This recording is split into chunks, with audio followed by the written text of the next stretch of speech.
ঈদের ছুটিতে এবার একটু চলে গিয়েছিলাম দূরে কোথাও ঘুরতে, যেখানে গাড়ি ভাড়া লেগেছে মাত্র 25 টাকা, কারণ আমরা ট্রেনে গিয়েছিলাম। এবং ওখানে ঢুকতে টিকিট খরচ লেগেছে 300 টাকা, এবং 300 টাকাতে পার্কে ঢোকা সহ আপনি সুইমিং করতে পারবেন, তাও পুরো 4 ঘন্টা। আর এই 4 ঘন্টা তো শুধু সুইমিং, এছাড়া আপনি চাইলে পুরো সারাদিন পার্কের মধ্যেই সময় কাটাতে পারবেন। যেখানে মন চায় সেখানে ছবি তুলতে পারবেন। ওই পার্কের মধ্যে কিন্তু আরও বেশ কিছু রাইড আছে, যেগুলোতে আপনারা আলাদা আলাদা টিকিট দিয়ে উঠতে পারবেন।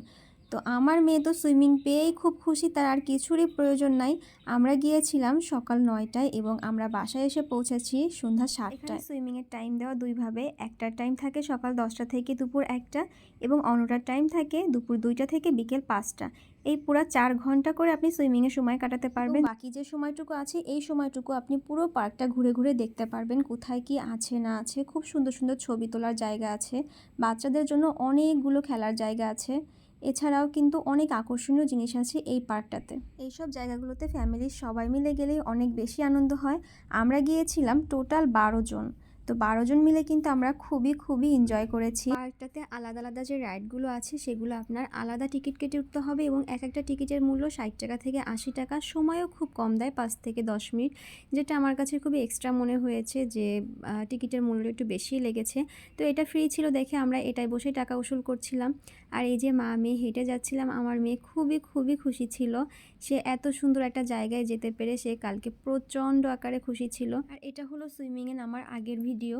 আর এখানে এই পানি দেখেই আমার মেয়ে পাগল হয়ে গেছিলো, আমাকে পানি ধরায় দাও, পানি ধরায় না। সে এখানে নামার জন্য খুব ছটফট করছিল। সে বুঝতেই পারেনি তার জন্য সামনে আরও সুন্দর কিছু অপেক্ষা করছে। সে অনেক বেশি খুশি হয়েছিল এই সব কিছু দেখে। যেহেতু ঈদের টাইমে যাওয়া, যার জন্য ভিড় ছিল অনেক বেশি। অফ সিজনে ভিড় একটু কম থাকে, এবং অফ সিজনে কিন্তু তাদের অনেক রকম ডিসকাউন্টও থাকে। তো আমরা যেহেতু একদম গিয়েছি ঈদের দ্বিতীয় দিন, তো এত পরিমাণে ভিড় ছিল যা বলার মতো না। আমরা দুপুরের খাবার খেয়েছিলাম পার্কের ভিতরে বসেই, কারণ যেহেতু এর বাহিরে কোনো রকম ভালো খাবারও পাওয়া যায় না।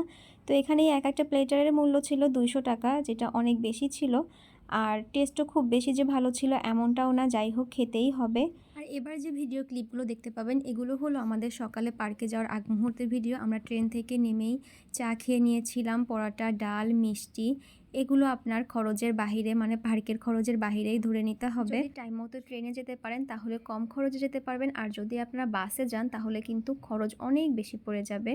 ট্রেন বা বাসে যেভাবেই যান আপনার কিন্তু আবার অটোতে করে পার্কের সামনে যেতে হবে। আর এই যে একদম সকালবেলা ট্রেনে উঠেই আমরা পরাটার ভুঁড়ি নিয়ে উঠেছিলাম, সেটাই আর কি সবাই মিলে খাচ্ছিলাম। এই যে ট্রেনের মধ্যে একটা ভিডিও ক্লিপ আপনাদের সাথে শেয়ার করলাম, কারণ এত সকালে আমরা বেরিয়েছি যে সকালে নাস্তা করে যেতে পারিনি, যে ট্রেন মিস করি কিনা। তারপরও একদম সকাল 8টার ট্রেনটা আমরা মিস করেছিলাম, আমরা 9:30টার ট্রেনটা পেয়েছিলাম। জার্নির সাথে পার্ক সব কিছুই খুবই খুবই সুন্দর ছিল, কিন্তু লাস্ট মুহূর্তে আমাদের সাথে বড়সড় একটা দুর্ঘটনা ঘটে গিয়েছে, যেটার খেসারত দিতে হচ্ছে একজনকেই। তারও না হয় ছোটো একটা ভিডিও ক্লিপ দিয়ে দিব।